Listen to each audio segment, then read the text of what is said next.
నమస్కారం సుప్రభాత ఘంటారావానికి స్వాగతం. ముందుగా ప్రధాన అంశాలు. నేటి నుంచే రాష్ట్రంలో కుటుంబ డిజిటల్ కార్డుల ప్రక్రియ కంటోన్మెంట్ నియోజకవర్గంలో ప్రారంభించనున్న సీఎం.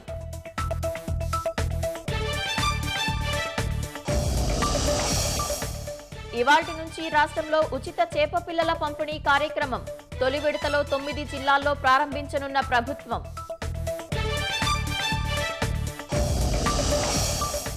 సీతారామ ఎత్తిపోతల పథకం పనుల్లో మరో ముందడుగు డిస్ట్రిబ్యూటరీల నిర్మాణానికి నేడో రేపో టెండర్ ప్రకటన.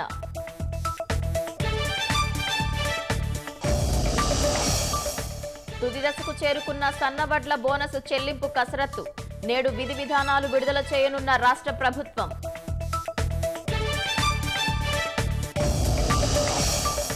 హెజ్బొల్లా అంతమే లక్ష్యంగా ఇజ్రాయెల్ భీకర పోరాటం. లెబనాన్ దాడిలో 8 మంది సైనికులు దుర్మరణం.